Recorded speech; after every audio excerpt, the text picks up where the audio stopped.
It was 6:12 on a Saturday morning in July when the excavator bucket bit into my front yard for the first time.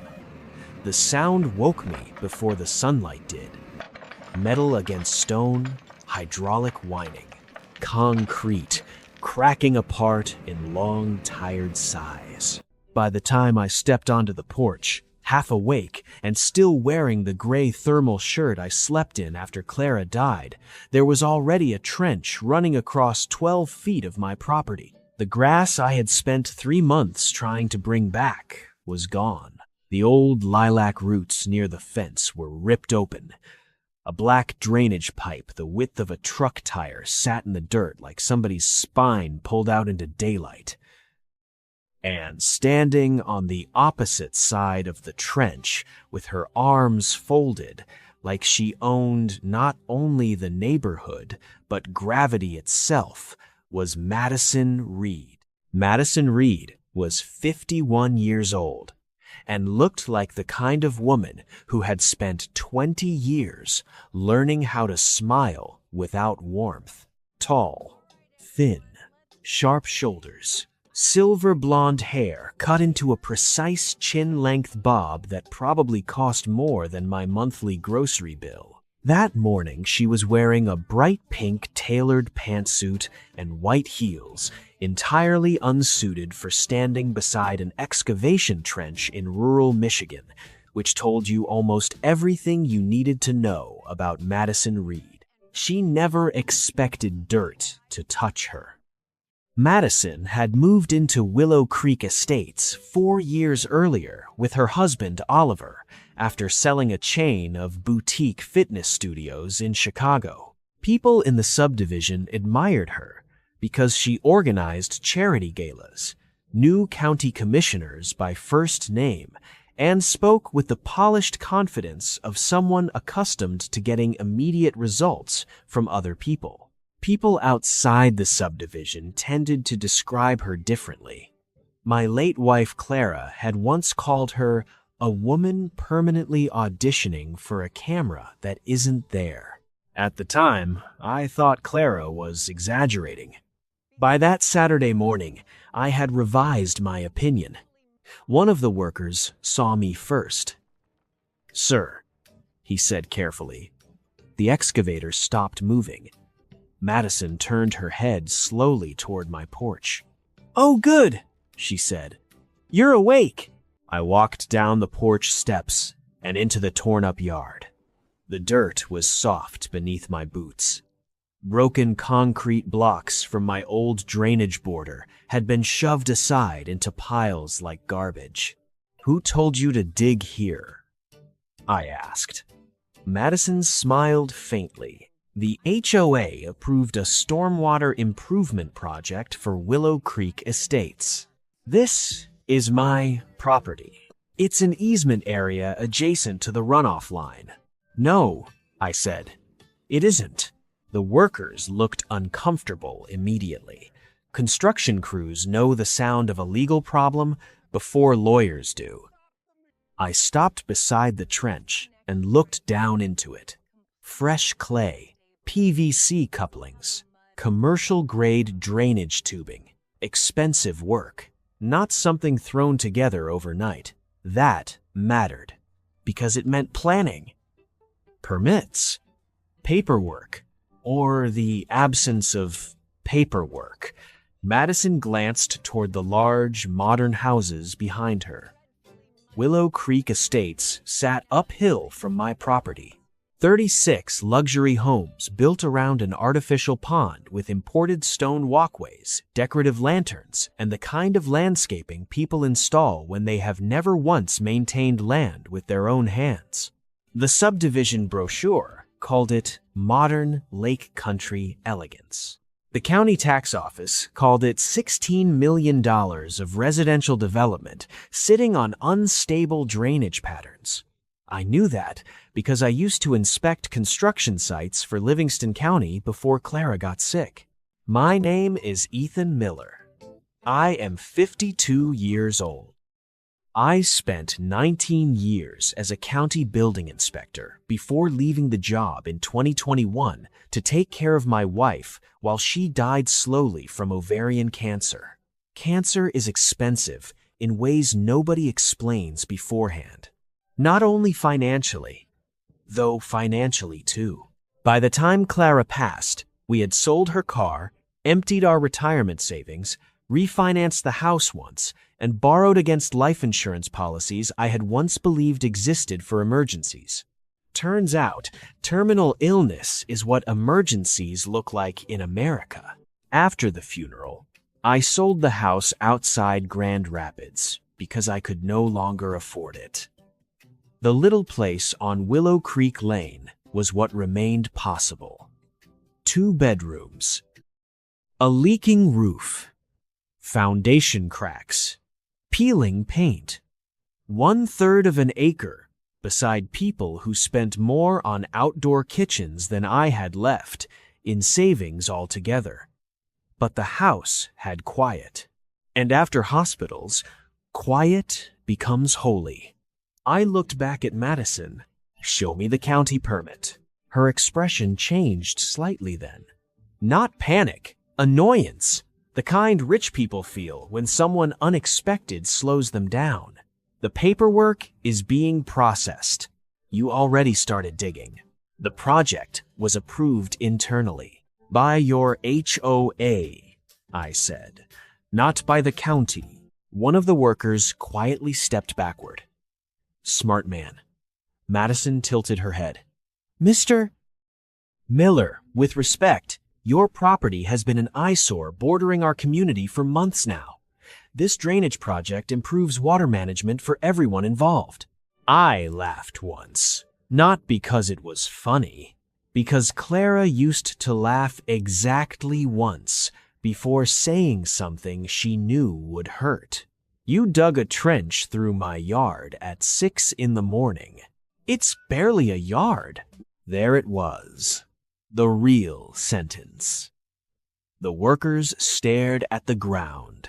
Madison continued. "We're trying to increase property stability for the neighborhood. Frankly, this land wasn't contributing much in its current condition." Behind me, my screen door creaked slightly in the wind. Clara's blue scarf still hung from the hook beside the kitchen entrance where she left it the winter before she died. I had not moved it. I had not washed the coffee mug she used during her final week either. Grief turns ordinary objects into protected historical landmarks. Madison noticed the silence and mistook it for weakness. That was her first serious mistake. "Look," she said more softly, "I understand you've been through a difficult time. People in the neighborhood talk. We all sympathize. But eventually, properties need upkeep. There are moments when you realize another person has confused restraint with surrender." I reached into my pocket, pulled out my phone, started taking photographs. The trench, the pipe, the excavator serial number, the workers, Madison's face, then video. Long, slow pans across the damaged property line, the runoff slope, the fresh cuts through the soil. "What are you doing?" she asked, documenting. "For what?" I looked at the pipe again. The angle told me everything. The drainage line wasn't redirecting water around my property. It was redirecting it toward my backyard, straight toward the lower foundation wall, straight toward the old retaining ditch behind the shed. Whoever engineered this system intended my property to become the overflow basin for Willow Creek Estates. And suddenly I understood something important. This was not landscaping. This was liability transfer. I zoomed the camera toward the trench, timestamp visible, worker faces visible. Madison stepped closer. "You're overreacting." "No," I said quietly. "I think I'm reacting exactly the right amount." Somewhere uphill, a neighbor had started recording us on a phone. By noon, I would learn the video was already circulating inside the HOA Facebook group under the caption, Old man losing his mind over drainage upgrade. By evening, it had over 300 comments, most of them laughing. At 6:47 that morning, Madison Reed believed she was humiliating a tired widower in front of construction workers. At 6:48, while standing ankle-deep in the dirt she had dumped onto my land, I made a decision. I was done losing things. The first complaint arrived 3 days after the trench was dug. It came in a white envelope stamped with the gold Willow Creek Estates HOA seal and was taped directly to my front door beneath the old brass porch light that flickered whenever the humidity climbed above 70%. The letter informed me that my lawn exceeded acceptable maintenance standards for neighboring properties. I stood on the porch reading it while holding a cup of coffee gone cold halfway through. My grass was maybe 4 inches tall. The subdivision behind me maintained theirs like a golf course prepared for surgery. There is no meaningful defense against people who treat aesthetics like moral law. I folded the letter once and placed it inside the kitchen drawer beside the others. 3 days later, another one arrived, this time regarding my truck. The truck was a 1998 Ford F-150 with faded blue paint, rust blooming around the wheel wells, and nearly 200,000 miles on the engine. Clara used to call it the last loyal thing Detroit ever built. The passenger side mirror was cracked from a snowstorm accident back in 2016. The air conditioner only worked while driving above 40 miles an hour. I loved that truck. In the uncomplicated way men sometimes love objects that survive difficult years alongside them. According to Madison Reed, however, the truck represented visual depreciation risk. That phrase appeared twice in the letter.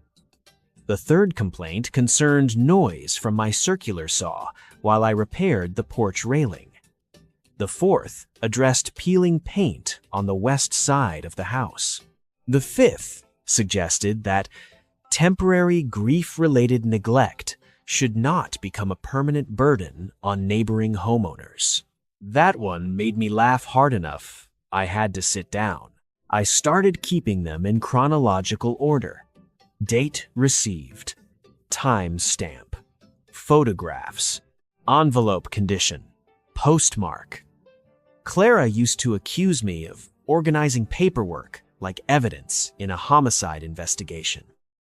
Turns out old habits survive widowhood. The house on Willow Creek Lane had belonged originally to a machinist named Walter Hensley, who built fishing boat engines outside Traverse City during the 70s.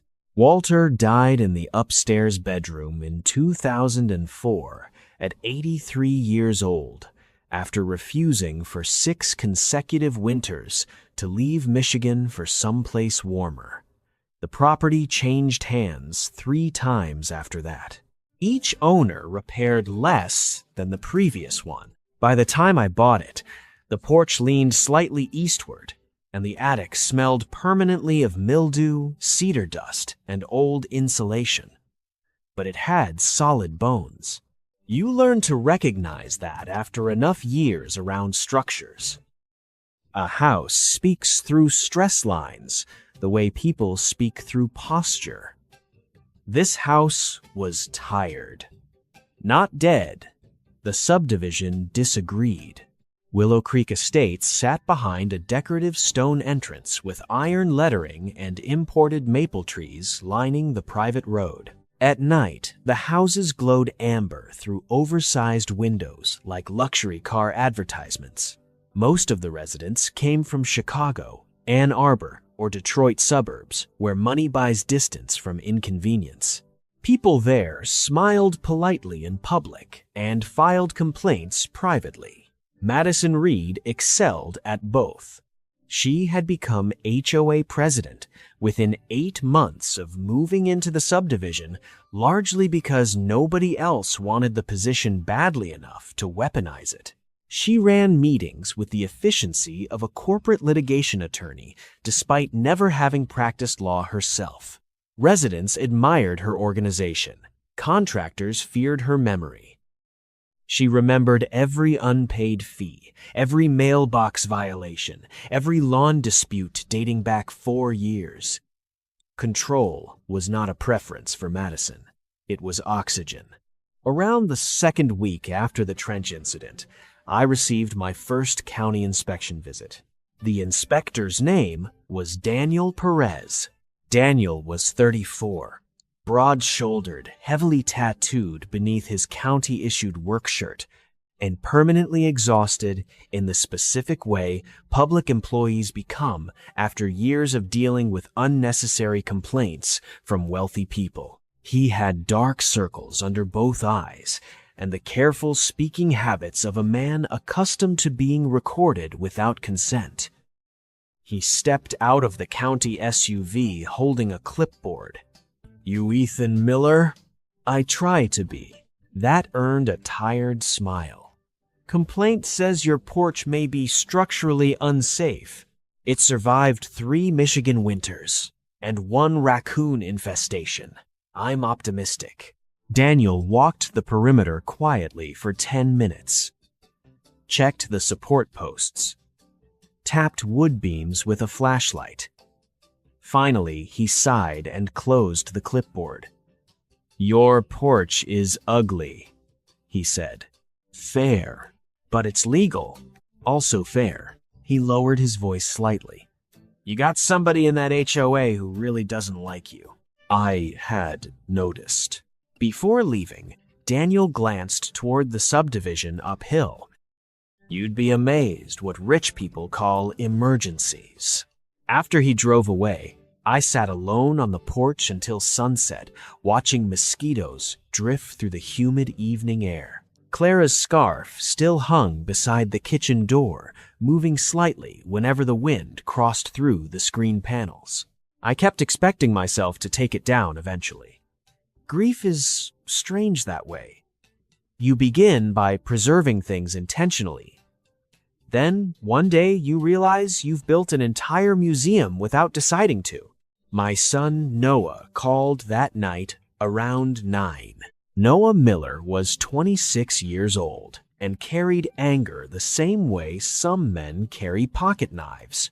Constantly, automatically, almost comfortably.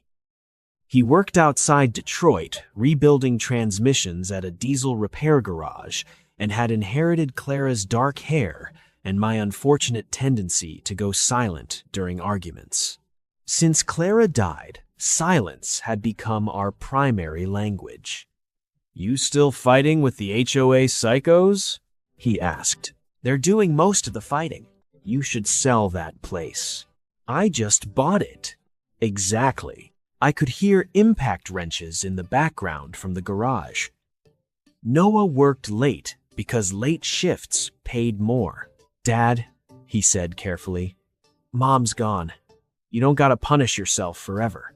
There are sentences people say while trying to help that land like broken glass anyway. This isn't punishment. You're living beside people who hate you in a collapsing house. The house is repairable." "That's not what I meant." We sat in silence for several seconds. Finally, he exhaled sharply. "You sound like you're disappearing." After the call ended, I climbed into the attic looking for old insulation measurements and instead found a cedar lockbox shoved behind a beam near the rear wall. Inside were yellowed property surveys, photographs of the house from the 1960s, and a hand-drawn map showing a narrow stream once running across the back section of the property exactly where the new HOA drainage trench now pointed. That mattered immediately. Water always remembers where it used to go. The following Sunday morning, I found a plain envelope in my mailbox without postage or return address. Inside were printed screenshots from the Willow Creek Estates private Facebook group. Photographs of me standing beside the trench. Comments mocking the truck. Comments calling my house the cemetery cottage.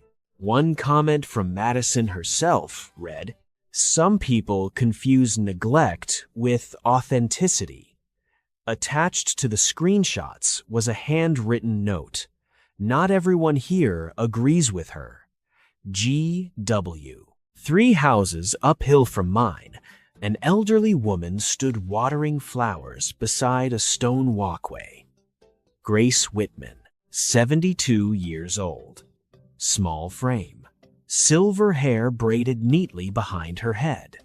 Widowed 12 years earlier after her husband died from a stroke while shoveling snow during a February storm. People in the subdivision described Grace as quiet, which was true, in the same way deep lakes are quiet. She looked toward my yard only once before returning to her flowers. I folded the note carefully and placed it beside the HOA letters in the kitchen drawer. Then I looked again toward the trench carved through my property. And for the first time since this started, I realized Madison Reed might already have more enemies inside that subdivision than she understood. The rain started on a Thursday night, just after midnight. By sunrise, my backyard looked like a shallow brown lake. Water poured through the new drainage pipe in a constant violent stream that sounded less like runoff and more like a river trying to force itself through a tunnel too small to contain it. The trench Madison Reed's contractors had carved through my yard 3 weeks earlier had widened by almost 8 inches overnight. Fresh mud coated the rear steps of the house.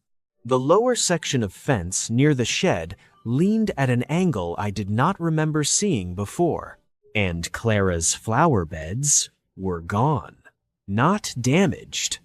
Gone. The soil had been ripped apart completely. White wooden markers she used for labeling lilies and lavender floated upside down in muddy water near the back retaining ditch. One of the rose bushes I planted after the funeral had been torn from the ground entirely and carried halfway across the yard. I stood in the rain for a long minute, staring at the destruction. Then I looked uphill toward Willow Creek Estates. The drainage pipe discharged water with enough pressure to serve municipal infrastructure. That mattered, because subdivisions are engineered around water calculations, retention flow, emergency overflow, absorption grading. No competent contractor accidentally redirects this volume of runoff into a single residential property, which meant someone approved it intentionally. Around 9 that morning, I drove to the Livingston County Records Office 15 miles away in Howell. The building itself was an old brick courthouse annex built sometime in the 1960s when public architecture still believed fluorescent lighting could solve emotional problems. The records department occupied the basement level beside property tax archives and probate storage. It smelled like wet paper and dust baked into old carpet. That is where I met Mara Lopez. Mara was 38 years old with dark curly hair, usually tied into a loose knot that escaped itself by noon every day. She wore oversized glasses with scratched frames and moved through filing aisles with the speed of someone who had spent years learning exactly where governments hide things accidentally and on purpose. There was coffee staining the sleeve of her green cardigan and 3 sharpened pencils tucked behind one ear. People underestimated Mara constantly. mostly because quiet women in government offices are often mistaken for background furniture right up until they dismantle your argument with archived documentation. "You're looking for easement filings?" she asked. "Yes, subdivision side or private parcel side. Hopefully both." That earned a slight smile. Mara pulled the Willow Creek Estates development records first. Stormwater applications, utility permits, drainage planning maps, environmental impact assessments, 37 folders altogether. She worked silently for nearly 20 minutes while rain hammered the basement windows near the ceiling. Finally, she stopped flipping pages. "That's strange." "What is?" "There isn't a registered easement for your property." I leaned forward. "You sure?" "I'm sure enough to dislike it professionally." She turned the file toward me. The drainage redesign submitted by Willow Creek Estates 6 months earlier ended exactly at the HOA boundary line. No extension permit, no private land authorization, no county-approved runoff diversion onto my parcel. Nothing. The pipe crossing my property legally did not exist. Mara frowned harder the deeper she looked. Then she found something worse. "Mr. Miller," she said carefully, "their approved drainage capacity doesn't match the pipe size you described." "What does that mean?" "It means if they installed commercial width runoff tubing without updating county calculations." She paused. "They violated stormwater code." "And if flooding happens?" Her eyes lifted toward me over the glasses. "The liability lands on whoever owns the discharge property." My property. That had always been the plan. By the time I left the records office, the rain had slowed to drizzle. Mara handed me photocopies of the 1978 property survey I found in Walter Hensley's attic box, along with updated county overlays showing historical water paths beneath Willow Creek Lane. The old stream used to run directly through the section now occupied by the HOA retention pond. Water remembers. Engineers forget that more often than rivers do. When I returned home, Noah's truck was already parked beside mine. Noah stood on a ladder near the porch roof, pulling loose sections of rotted trim free with a pry bar. He wore a sleeveless gray work shirt darkened with sweat across the chest and shoulders. Clara used to say Noah looked permanently halfway through fixing either an engine or a fistfight. Thick dark hair, broad hands, constant tension behind the eyes. "You didn't tell me the roof sagged this bad," he said without looking down. "You didn't ask." He snorted once. We worked mostly in silence for 2 hours, hammering, measuring, replacing warped sections of wood along the porch frame. The kind of labor men use instead of conversation when conversation feels dangerous. Around dusk, Noah climbed down from the ladder and glanced toward the muddy backyard. "That from the HOA drain?"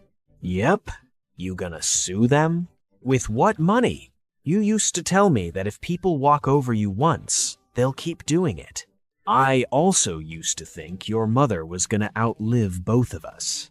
The sentence landed wrong immediately. Noah looked away. Rainwater dripped steadily from the porch gutter between us. Finally, he spoke quietly. "You think I don't miss her too?" "That's not what I said. You act like you're the only person she left behind." There it was, the real argument. Not the house, not the money, not the subdivision. Grief. Noah grabbed his jacket from the truck bed. "When Mom got sick," he said, "you disappeared before she even died." "That's not fair." "No," he replied. "Watching her die wasn't fair." Then he got into the truck and drove away before I could answer. That night, another post appeared in the Willow Creek Estates Facebook group. Madison Reed, standing beside the drainage trench, smiling into the camera while workers installed additional gravel reinforcement.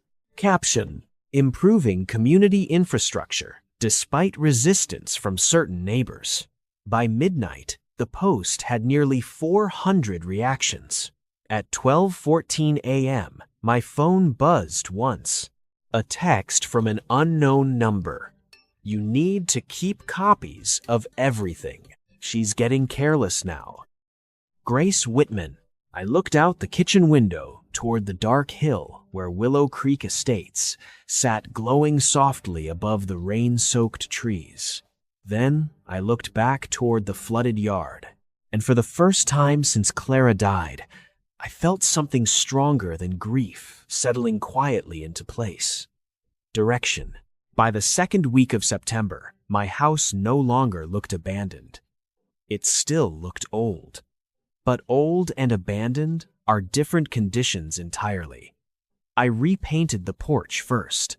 Dark cedar brown with white trim around the railings, Clara always said made the place look honest.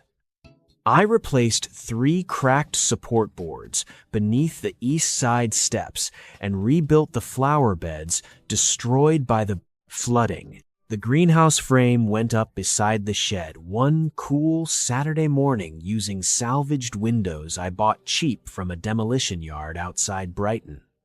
People in Willow Creek Estates noticed immediately. Wealthy neighborhoods pay close attention to decline because decline frightens them. What they pay even closer attention to is recovery. Madison Reed especially. The next HOA Facebook post about my property appeared 2 days after I finished painting the porch. Caption: amazing what basic maintenance can accomplish. The photograph attached had clearly been taken from the subdivision walking trail uphill behind my fence. I saved that too. By then, saving things had become routine.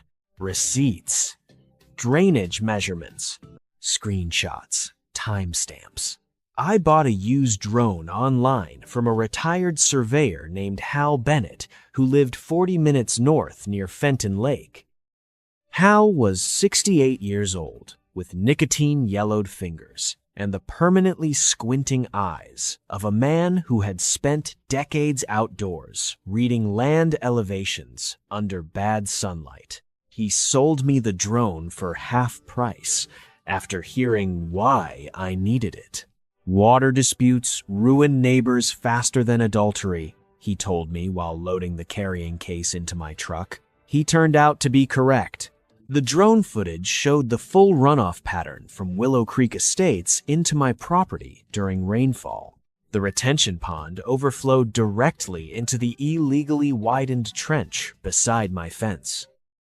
Worse, Oliver Reed's construction crew had recently extended concrete reinforcement nearly 4 feet farther into my side of the property line. Oliver Reed was the kind of man who inherited confidence instead of earning it. Thick neck. Expensive boots, too clean for actual labor. He owned a landscaping and hardscaping company that handled nearly every contract inside Willow Creek Estates, which I later learned was not coincidence so much as marital business strategy. 3 days after I captured the drone footage, I came home from the hardware store and found one of Oliver's workers cutting through the remains of my rear fence with a concrete saw. The worker himself looked nervous. Early 20s, maybe. Thin kid with acne scars and work gloves too large for his hands. "You got permission to touch that fence?" I asked. He shut the saw off immediately. "Mr. Reed," said the boundary was moved. The boundary didn't move. Before the kid could answer, Oliver himself appeared from uphill wearing mirrored sunglasses and holding rolled construction plans beneath one arm. "You're obstructing runoff efficiency," he said. "You're trespassing." Oliver smiled slightly. "Then call somebody." 6 months earlier, I probably would have yelled. Instead, I lifted my phone and kept recording. That unsettled him more than anger would have. People doing dishonest things prefer emotional opponents. Calm men create paperwork. That same evening, Grace Whitman knocked quietly on my back door, carrying a peach pie wrapped in foil. Grace looked smaller outside the subdivision than she did inside it. She wore a faded blue windbreaker despite the warm weather, and carried herself with the cautious posture of someone who spent years learning not to attract loud people. Her late husband, Harold, had been an accountant before his stroke, and Grace still spoke in the careful, measured rhythm of someone accustomed to balancing difficult numbers. "I probably shouldn't stay long," she said softly after stepping inside. "You brought pie. That earns at least coffee." That made her smile. While I poured coffee, Grace opened her purse and slid several photocopied invoices across the table. Payments from the HOA maintenance budget, all directed toward Reed Outdoor Design, LLC, Oliver's company. Some charges were listed simply as emergency drainage consultation. One invoice exceeded $40,000. Grace lowered her voice. "Madison pushed those approvals through without full board review." I looked down at the paperwork. The trench, the flooding, the concrete expansion, the invoices. Suddenly, the drainage system looked less like incompetence and more like profit. After Grace left, I walked outside toward the driveway. Parked beside the porch sat my old Ford truck. Clean, fresh primer over the rusted rear panel. Driver's side mirror repaired. On the windshield was a folded receipt from a repair shop in Detroit. Paid in full. No signature. But Noah's apology sat all over it.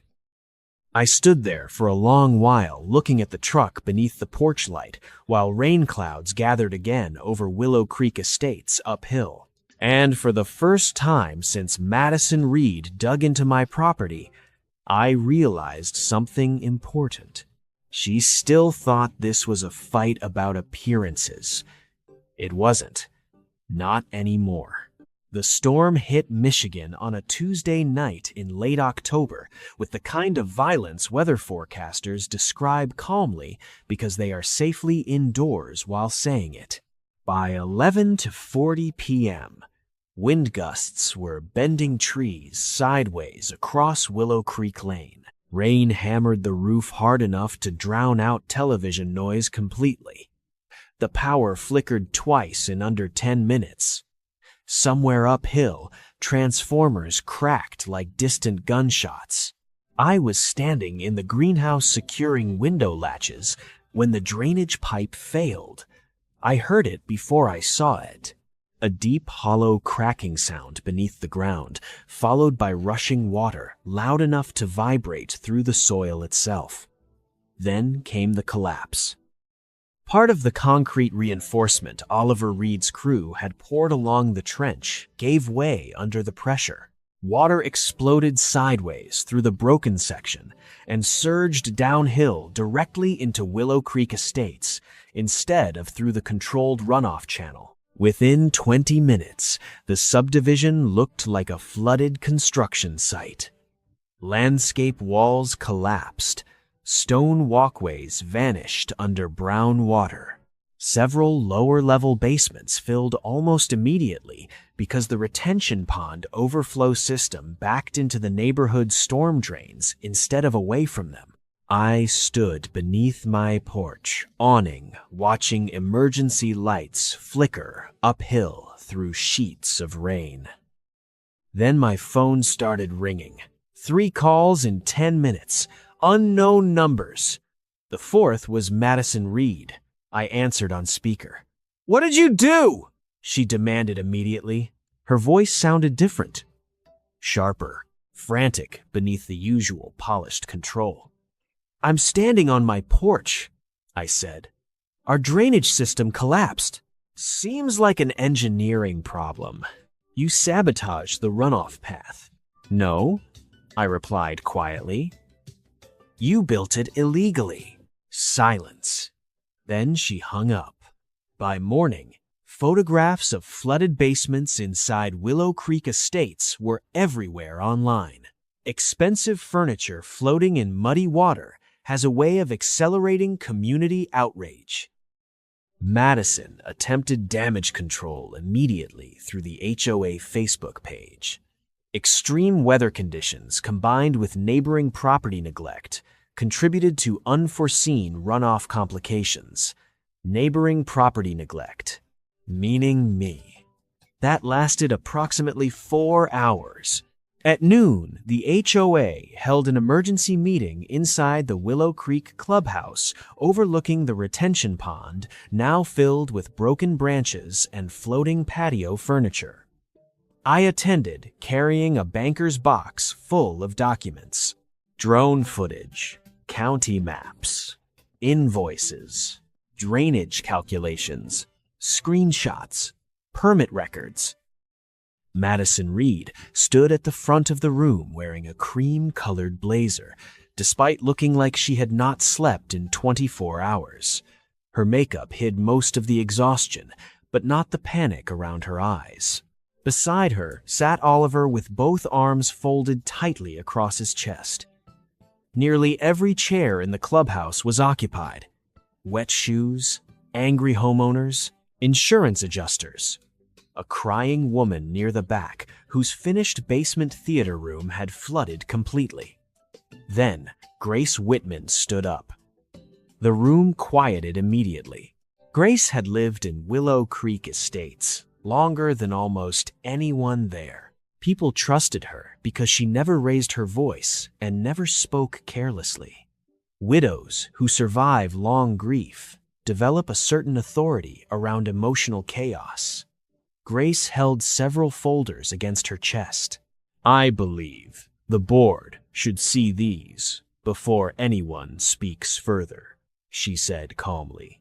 Then she began passing out copies of the invoices linking HOA funds directly to Oliver Reed's company. $40,000, $80,000. Emergency drainage modifications. Unauthorized concrete expansion. One homeowner near the front muttered, Jesus Christ. Another asked Madison directly whether county permits existed. Madison tried answering twice. Neither answer resembled truth closely enough to survive the room. That was the moment control left her. Not dramatically, quietly. Like air leaving a punctured tire. Then I stood. I connected my laptop to the clubhouse television and played the drone footage. Rainwater movement, overflow direction, property boundaries, the illegal extension crossing onto my land. Nobody interrupted. When the video ended, the room stayed silent for several long seconds. Finally, Oliver stood abruptly enough to knock his chair backward. This is harassment, he snapped. No, Grace replied before anyone else could speak. It's documentation. Oliver looked toward Madison. Madison looked toward the floor. And for the first time since this entire thing began, Willow Creek Estates stopped seeing me as the widower in the collapsing house downhill from the subdivision. They started seeing the people who had actually caused the damage. That night, Noah called. No yelling this time. Just silence for a while, before he finally said, I was mad at you because after Mom got sick, it felt like you disappeared before she was even gone. I sat alone in the dark kitchen, listening to rain drip from the gutters outside. I know, I said. Then, after a long pause, I think I was terrified if I lost her, I'd lose you too. Neither of us spoke after that for several seconds, but it was the first honest conversation we'd had since Clara died, and somehow that mattered almost as much as the storm. The county investigation took 17 days. 17 days of survey crews, inspectors, Engineers, insurance adjusters, attorneys, and county vehicles parked along Willow Creek Lane from sunrise until dark. By the second week, half the neighborhood had stopped pretending this was a simple drainage dispute. It had become something else, something expensive. The lead county investigator was a woman named Rebecca Sloan, 56 years old, tall, severe posture, silver gray hair pulled tightly into a knot behind her head. She had spent 30 years investigating municipal construction fraud across Michigan and possessed the unsettling habit of letting silence force other people into revealing more than they intended. Madison Reed hated her almost immediately. Rebecca walked my property line personally with a laser survey unit and 2 environmental engineers behind her carrying runoff maps in waterproof cases. She measured the trench depth, verified the illegal concrete expansion, compared permit filings against actual construction dimensions. By day 4, she stopped referring to the drainage system as non-compliant. She began calling it deliberately falsified. That wording mattered, because deliberate mistakes become crimes faster than accidental ones. The county findings arrived on a cold November afternoon beneath a sky the color of wet cement. Unauthorized construction, fraudulent permit modification, misuse of HOA funds, illegal encroachment onto private property, stormwater code violations, improper contractor billing. The report totaled 83 pages. Oliver Reed's contractor license was suspended pending formal review before the state board. 3 separate homeowners inside Willow Creek Estates filed civil lawsuits against him within 48 hours of the report becoming public.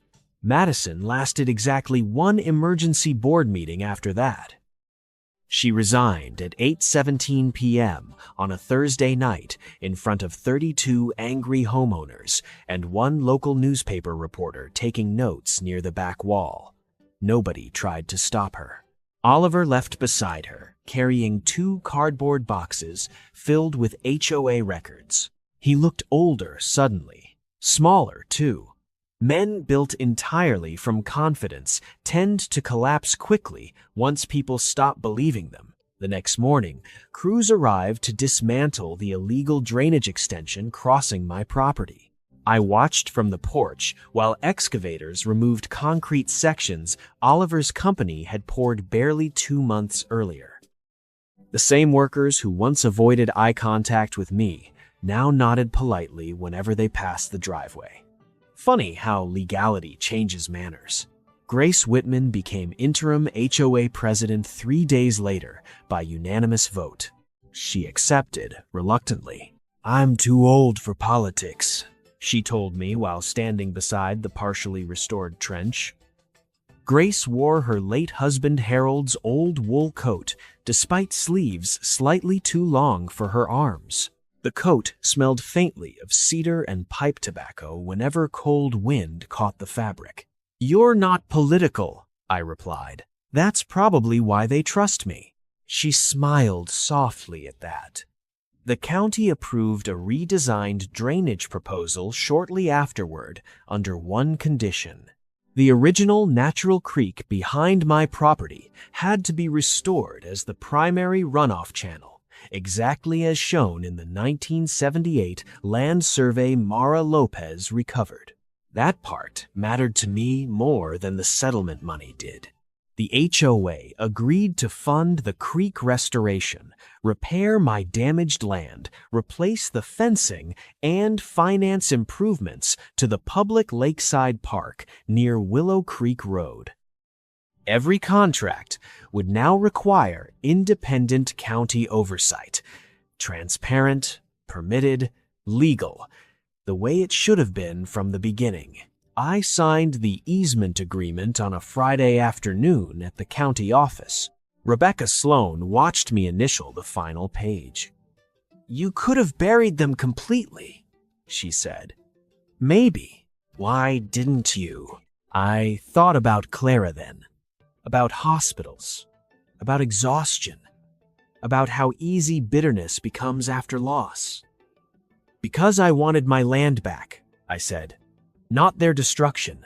By late November, the creek behind my house flowed again for the first time in decades. Narrow, cold, quiet. Water slipping carefully between stones buried under earth long before Willow Creek Estates ever existed. One Sunday evening, Noah called while I sat on the rebuilt porch watching the current move through the restored channel. I've been looking at jobs closer to Howell, he said casually. I smiled before answering. That so?